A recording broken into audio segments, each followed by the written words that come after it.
Hi everybody and welcome to my channel, and here is some more James Bond trivia. A View to a Kill. I haven't done one of these in a while.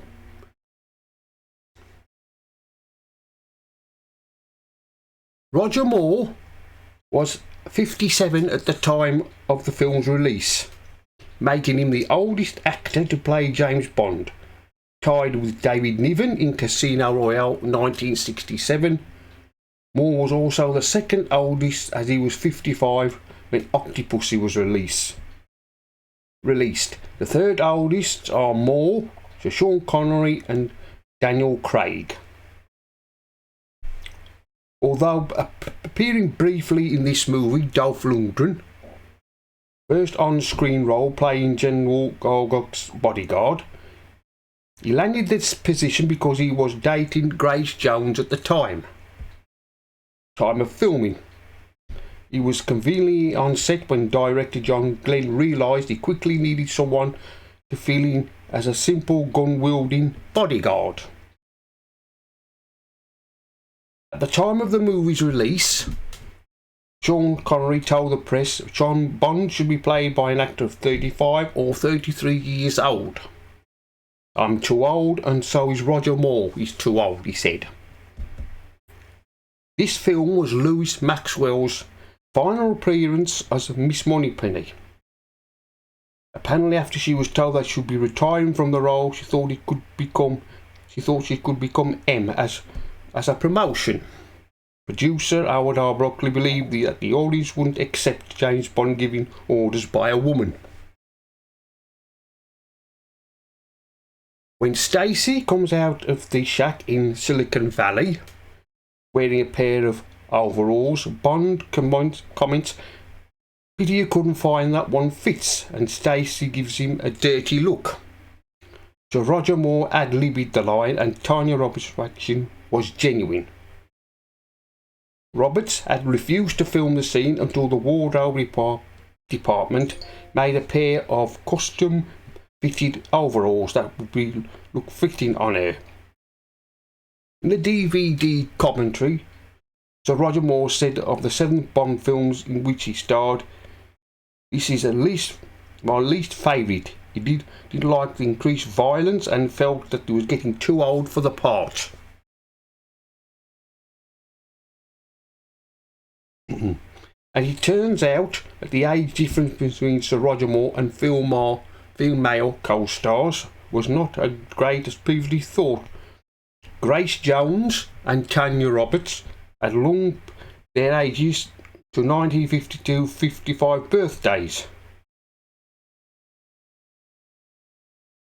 Respectively, both Jones and Roberts were actually born in 1948. The final scenes for Lois Maxwell and Sir Roger Moore make a reference to their end with franchise. Maxwell's last scene as Moneypenny shows her in tears, while Moore's last scene as Bond literally throwing in the towel.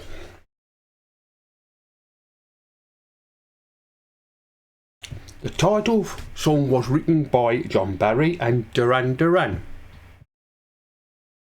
and sung by Duran Duran. It was the only James Bond song to reach #1 in the US. It stayed at top position for 2 weeks, and out of 17-week run on the chart, it entered the UK and US charts on May the 18th, 1985.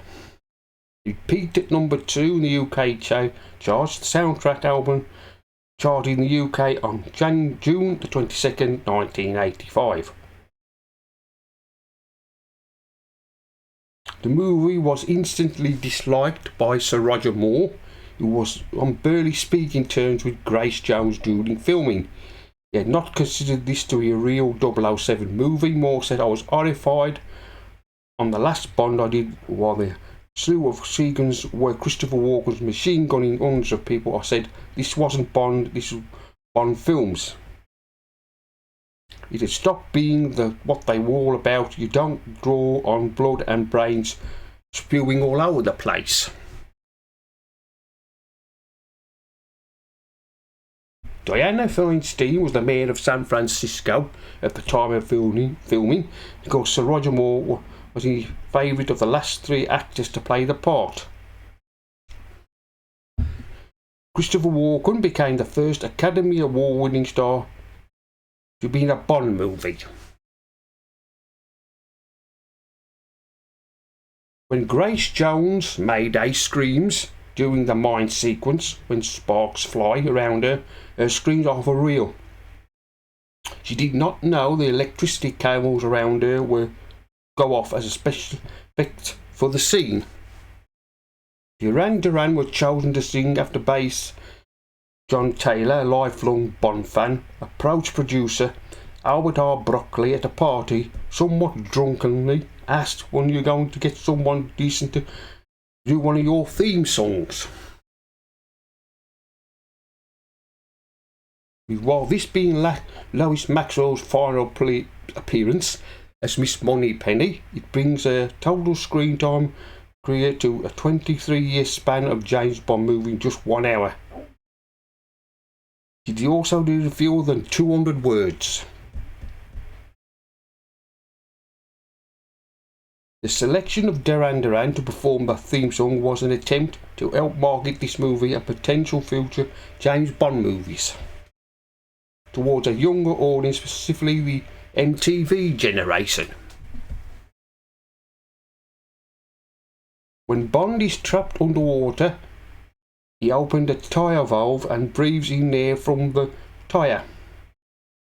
The Mythbusters of 2003 did a James Bond special and tried repeatedly to this action. It proved to be impossible to do so.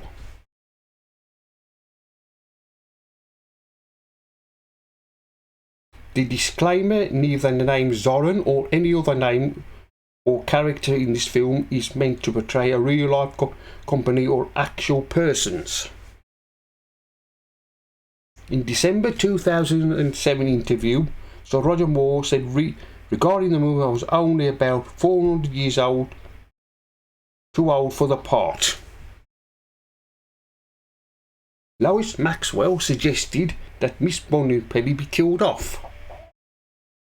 David Bowie was offered the part of Max Zorin. He turned it down the road in favour of one in Labyrinth. Bowie later explained that he thought the movie script was too terrible and workmanlike. He spent too much work on it and told the producers what he thought of it.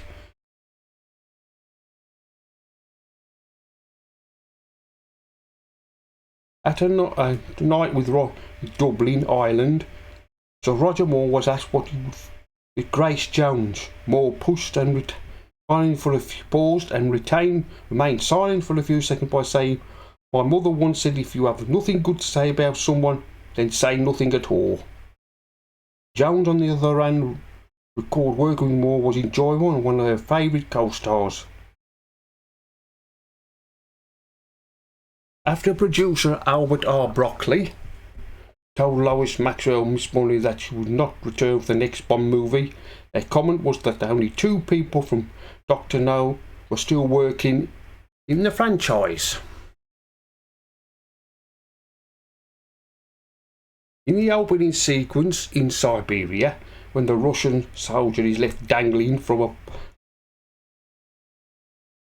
peace pipe, amongst the words can be heard Roger Moore. So Roger Moore had cosmetic surgery before filming began. So that's why his face looked like the way he was. No wonder he was getting too old to play James Bond anymore. Filming was delayed when the 007 stage at Pinewood Studios burnt down on June 7th, 1984. During the production of Legend, it was completely rebuilt less than 4 months and renamed the 007 stage. And currently the title song of the movie is Dance into the Fire. There was much criticism that Sir Roger Moore's stunt doubles are too obvious in this movie. Tanya Roberts had high hopes that it would be a big break, telling reporters at the time Kim Basinger got in 1984 making a James Bond movie. This is something happened to me. Unfortunately, despite the global attention that came with every Bond release, did nothing to boost her career, and she did not appear at widely released theatrical motion pictures again.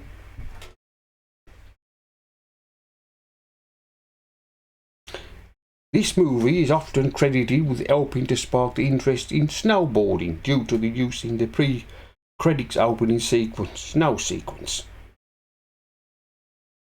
The snowboarding stunts were performed by Thomas Sims, an American inventor of snowboarding. A cover version of the Beach Boys song California performed by Beach Boys Associate. Because of the and level of cooperation with the San Francisco authorities, producer Albert R. Broccoli insisted that the premiere took place in the city. It was held at the Palace of Fine Arts and the first world premiere in the US. Timothy Dalton was considered a step in as James Bond if decided not to return. He ended up being cast as Bond in the next two films, Living Daylights and License to Kill. In 2008 autobiography, My Word Is My Bond, Sir Roger Moore admitted that he felt at the time that he was too old to play James Bond in this movie.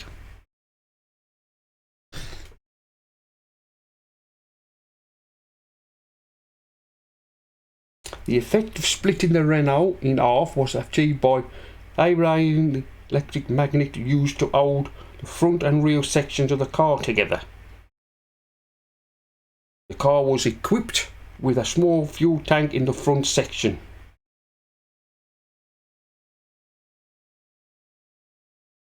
The role of Russian agent was originally meant to be character Anya, the female lead in from The Spy Who Loved Me. Barbara Bach was declined to reprise the role. The new character was created and was cast with Fiona Fullerton.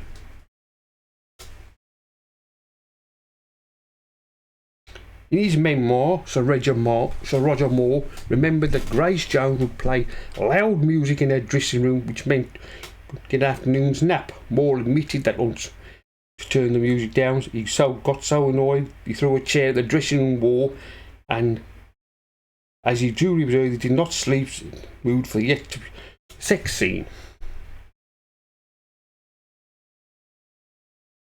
Aside from using a shotgun loaded with rock salt, James Bond doesn't actually shoot anyone in this movie.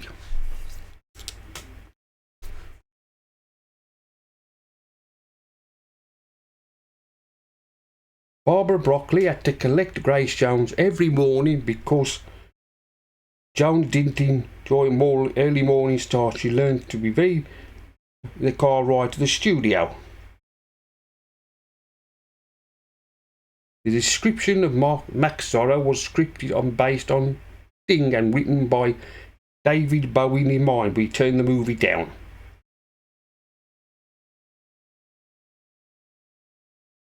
The opening sequence of this movie, the first time James Bond was dispatched on a mission inside Russia.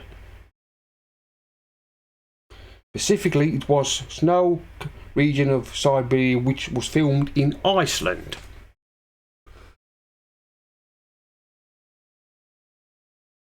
This is the last movie in the franchise on which long-time stuntman Bob Simmons worked, and he died in 1987.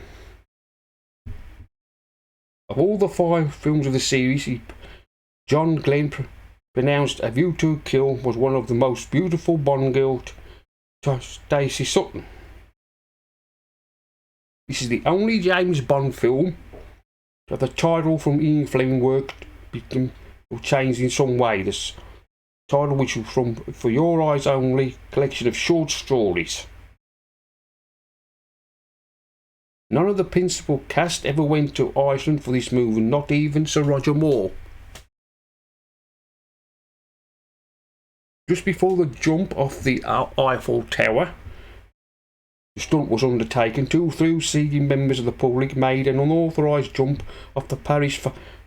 It has long been a dare, lark and thrill for people to jump off the famous structure without permission.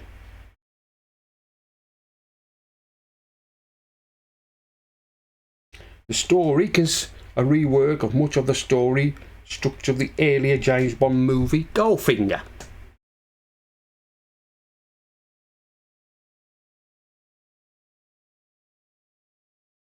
The idea to set the story in California's Silicon Valley was conceived by producer and co-writer Michael J. Wilson.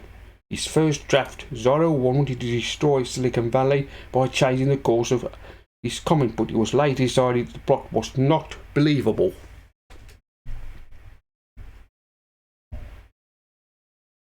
As a report by Variety on November 26, 1985, this movie was still in release in some territories. Roger Moore officially had advised producer Howard Hawley that he would be retiring from the role of James Bond. Patrick Macnee had spoken very candidly about the James Bond film franchise. He said he preferred Ian Fleming's original James Bond novels compared to the movies. Macnee took part in the opportunity to work with Sir Roger Moore, who was good friends with his. The pair worked on The Seawolves 1980 and Sherlock Holmes in New York in 1976.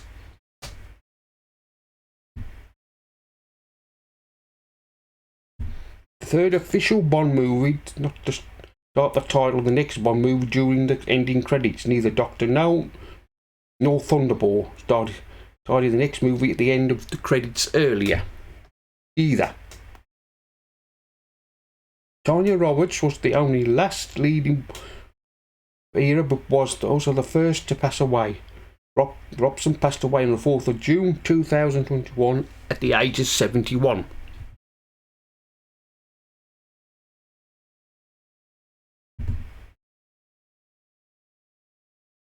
This is the only James Bond movie where famous spy catchphrase "nobody ever leaves the KGB"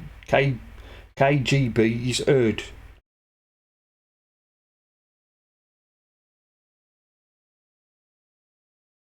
Grace Jones recalled in her autobiography, while looping the dialogue in the post-production, her clothes kept making rustling noises. She stripped off and carried on while naked.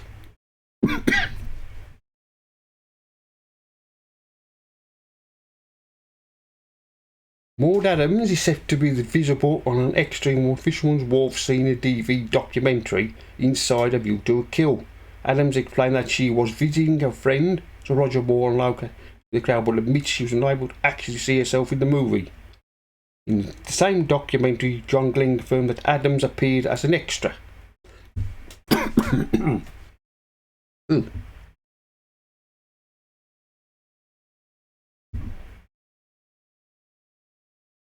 Bond tells Elm and the Minister about how the electric blast over the UK will render any with a chip useless. In GoldenEye, the villains plot to create and blast over London after stealing money wasn't due to exactly that.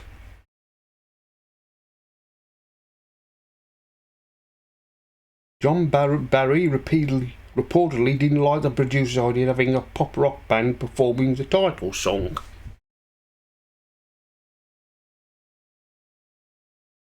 The 14th James Bond movie, Eon Productions Bond film franchise, the 7th and final Bond movie star Sir Roger Moore.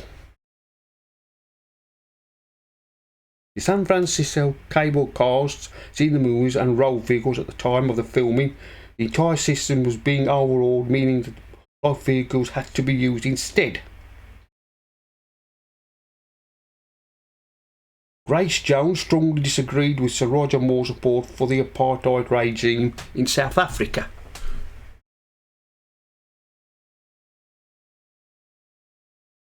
The Eiffel Tower jump was made from a platform extending onto the air, which was necessary in order to perform the stunt. When Stacey Sutton shows Bond the earth tremor details in her home computer, the electric sound made by the computer the same sound that made by the computer in The Spy Who Loved Me.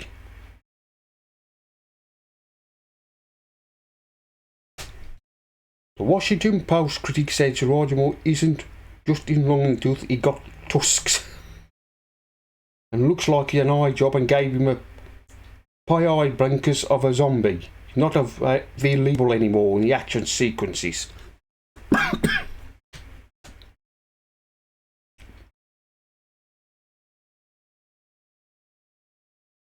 According to Insider View to Kill, the colour scheme of red, white and green of the Zorro airship was based on the Fiji airship logo's colour scheme. This is because during the location scout, actual footage was used from the finished movie. The only element of this movie taken from the original story by Ian Fleming is its title and the French location. I would have pointed out that on James Bond novel license reviewed by John Glenn Gardner focused on a Ascot House racing scene similar to this in the movie. All the action scenes with James Bond were filmed using stunt doubles.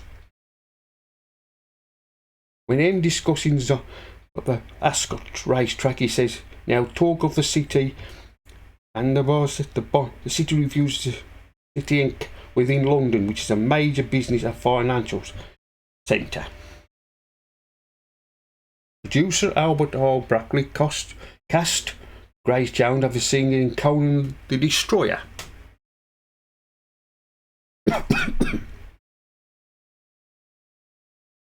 When Bond first talked Chuck Lee near the boat, a horn sounds the first notes of the James Bond theme.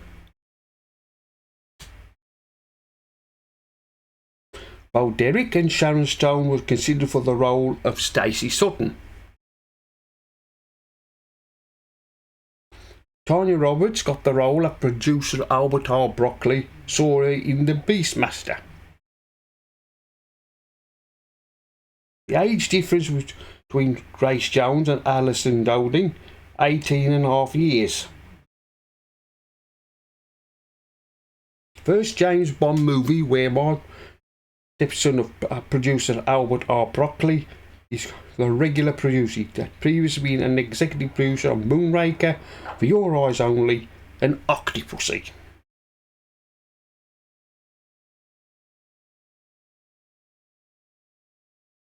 The title song by Duran Duran was recorded in two sections. The group recorded their performance at Baton Rouge and John Barry recorded the orchestra back in the studio's Wembley. For several days during the filming of the financial district in San Francisco, the Shaker Outdoor Park Queen building, not known as One Bush Plaza, as a market and bush streets, saved the cast and crew of this movie. This delighted the thousands of office workers in the area who gazed down to catch a glimpse of the stars while they dined. The title song by Duran Duran is the last in the franchise to be played by entirely throughout the opening credits sequence. Every Bond theme from Living Daylights by Ha-Ha owned had been edited and roughly 3-minute credit sequence and all the clock in the last 4 minutes.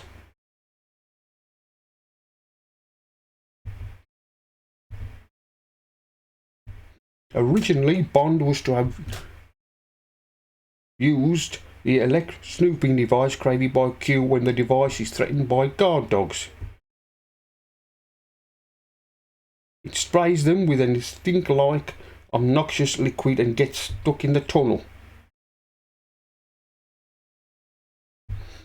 Q berates Bond for deserting a fellow agent in the field. James Bond utilised 2 aliases in this movie, the third place after second-ranked Octopussy, and the used in Diamonds Are Forever, where he used in most 4. The first alias was James Smithers and visiting Zorro's horse stables. Although Roger Moore is seen as lighter, Connery ranked up more on-screen kills than Connery.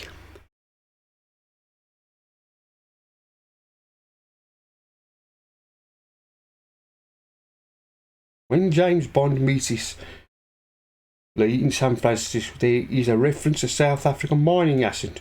So Roger Moore starred in Gold in 1974. He played a gold mining general manager who coined a plot to stage a gold mining accent similar to Goldfinger. Iceland stood in for the film location side Beer Russia for the first time in a franchise's film.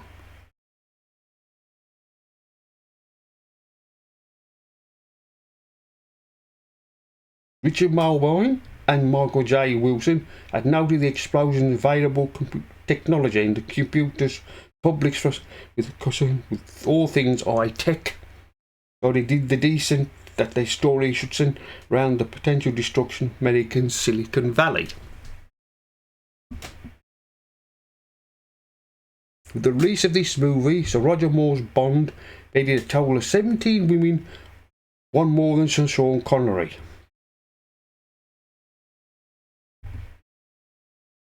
The Eiffel Tower featured prominently in this movie in Moonraker in 1979. It said mentioned that Hugo brought the transporting tower was refused. The title song for this movie, Dancing the Fire, View to Kill, was the last song recorded by Duran before the band briefly split it up. According to the sleeve notes from the CD soundtracks, as a joke, composer John Barry used melody from the song in the score for where James Bond and Stacy Sutton escape from fire in San Francisco. Or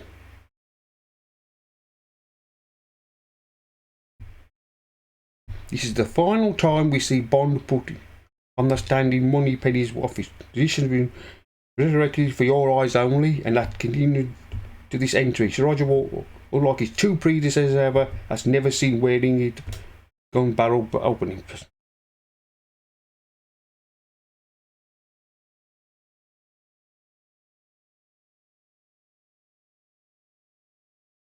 Mayday is the first henchwoman to have a relationship with the leading Bond villain. It's named for the French term "help me."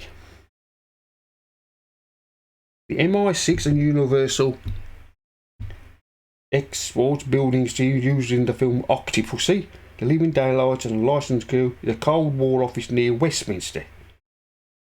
It's close to the other Bond filming locations, the College of Arms, using on Majesty's Secret Service.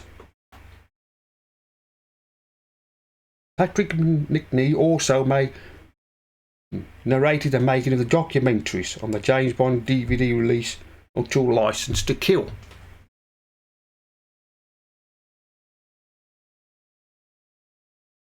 The second Bond movie after The Man with the Golden Gun to include a scene where female pubic hair is visible. Pubic hair is visible during the fight between Zorro and Mayday.